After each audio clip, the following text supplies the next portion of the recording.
अस्सलाम वालेकुम। आज हम बात करेंगे इनफर्टिलिटी के कॉजेज़ के बारे में। इनफर्टिलिटी की जो हमने एक सीरीज़ स्टार्ट की हुई है, इसमें हम इनफर्टिलिटी के सारे टॉपिक्स के बारे में डिटेल से बात करेंगे। इनफर्टिलिटी को डिवाइड करने लगे तो हम दो तरह से डिवाइड कर सकते हैं। जो पहली टाइप है उसमें हम इनफर्टिलिटी को 3 टाइप्स में डिवाइड करते हैं। एक होती है मेल इनफर्टिलिटी, एक होती है फ़ीमेल इनफर्टिलिटी और एक होती है अनएक्सप्लेन्ड इनफर्टिलिटी। जो मेल इनफर्टिलिटी है उसमें मेल से रिलेटेड कॉजेज़ आ जाते हैं, यानी कि कोई स्पर्म्स वगैरह का ना बनना। और फीमेल इनफर्टिलिटी में फ़ीमेल की तरफ से आ जाते हैं कोई यूट्रस के प्रॉब्लम्स, कोई एग्स बनने के इश्यूज़।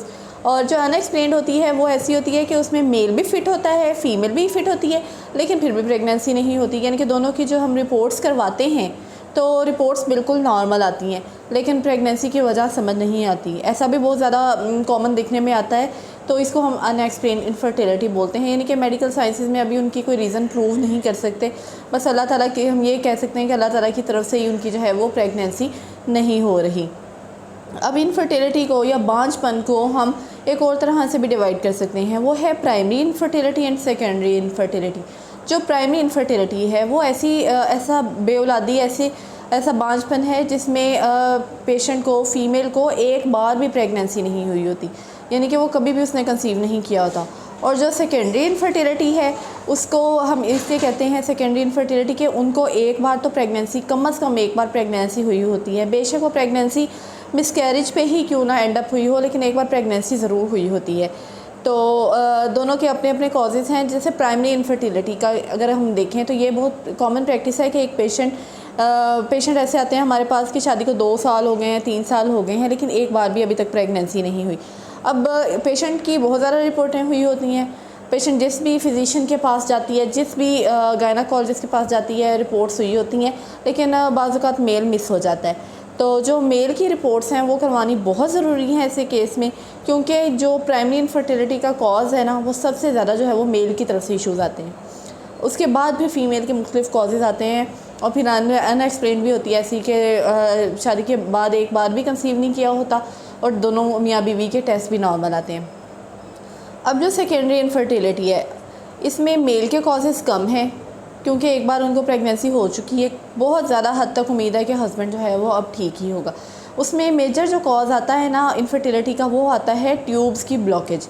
अब ये ट्यूब्स जो हैं, ट्यूब्स यानी फैलोपियन ट्यूब्स जो हैं वो बहुत ज़्यादा सेंसिटिव होती हैं, और इम्पॉर्टेंट इसलिए होती हैं कि ओवरी से जो एग होता है वो फैलोपियन ट्यूब्स के ज़रिए ही यूट्रस तक पहुंचना होता है, और स्पर्म की और इसकी जो मेटिंग है वो भी इधर ही होती है, फिर जाके प्रेगनेंसी यूट्रस तक पहुंचती है। तो जो सारा प्रोसीजर है वो ट्यूब्स में होना होता है, लेकिन अगर जो है वो किसी भी वजह से ट्यूब्स में ब्लॉकेज हो गई है तो ये प्रेगनेंसी फिर जो है वो अगली दफ़ा, उस दफ़ा की प्रेगनेंसी तो हो गई होती है, अगली दफ़ा की जो प्रेगनेंसी है ना उसमें बहुत प्रॉब्लम्स होती हैं। तो जो ट्यूब्स को डैमेज हो सकता है, वो डैमेज होने का जो सबसे बड़ा कॉज़ है ना वो है किसी भी फ़ीमेल का vaginal discharge, abnormal vaginal discharge. तो एबनॉर्मल वेजाइनल डिस्चार्ज वो डिस्चार्ज होता है जो आपको लगे कि जिसकी स्मेल है, और जिसकी एबनॉर्मल स्मेल हो, एबनॉर्मल कलर हो, और जो रूटीन का एक नॉर्मल जो औरत का वेजाइनल डिस्चार्ज होता है उससे वो मतलब क्वांटिटी में भी ज़्यादा हो, अमाउंट में भी ज़्यादा हो।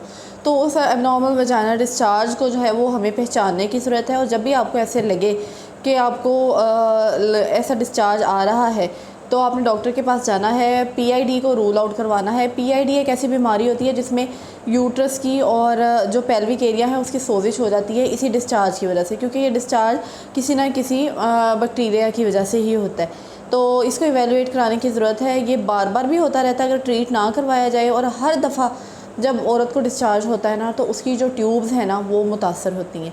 और इसके अलावा अगर आप स्मोकिंग करते हैं उससे ट्यूब्स डैमेज होती हैं।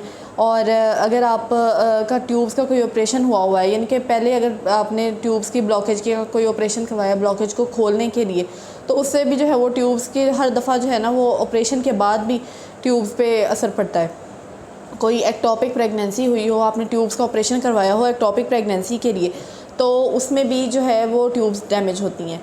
तो इसलिए जो है वो सबसे कॉमन कॉज़ तो ट्यूब्स का कॉज़ है। उसके बाद फिर यूट्रस के कॉजेज़ हैं, और फिर एग्स बनने के प्रोसीजर होता है उसमें कहीं ना कहीं किसी स्टेप पे डिफेक्ट आ जाता है। और फिर मेल के कॉजेज़ हैं, और सबसे कम जो कॉज़ है वो अनएक्सप्लेन्ड का है, यानी कि अनएक्सप्लेन्ड ऐसा कॉज जिसमें ऐसी रीज़न जिसमें मियाँ बीवी दोनों में कोई हमें वजह ही ना पता चले, वो प्राइमरी में ज़्यादा है। ऐसे कपल्स में जिनमें कभी भी प्रेगनेंसी नहीं हुई, जो एक दफ़ा जिनमें प्रेगनेंसी हो गई है एक दफ़ा या एक से ज़्यादा दफ़ा, उनमें फिर ये रीज़न बहुत कम मिलती है कि दोनों मियाँ बीवी में ना हो। उनमें आमतौर पे प्रेगनेंसी ना होने की कोई ना कोई वजह होती ही है। तो प्रेगनेंसी की जो वजह है ना, प्रेगनेंसी ना होने की जो वजह है वो ढूंढना बहुत ज़रूरी है, क्योंकि जब तक हमें वो कॉज़ नहीं मिलेगा अपने वो हम उस कॉज़ को ट्रीट नहीं कर सकते। और कॉज़ को आइडेंटिफाई करवाने के लिए हमें करने के लिए हिस्ट्री, एग्ज़ामिनेशन और इन्वेस्टिगेशंस की बहुत ज़्यादा ज़रूरत है। इसलिए इस ट्रैक पे चलते हुए हमने जो है वो इनफर्टिलिटी का वर्कअप आगे लेके चलना है। अपना बहुत सा ख्याल रखिएगा, इस इन्फॉर्मेशन को आगे भी स्प्रेड करिएगा। इंशाल्लाह हम अब अगली वीडियोस में इनफर्टिलिटी के अगले जो टाइप्स हैं उनके एक एक करके उनके बारे में डिटेल से बात करेंगे। अल्लाह हाफ़िज़।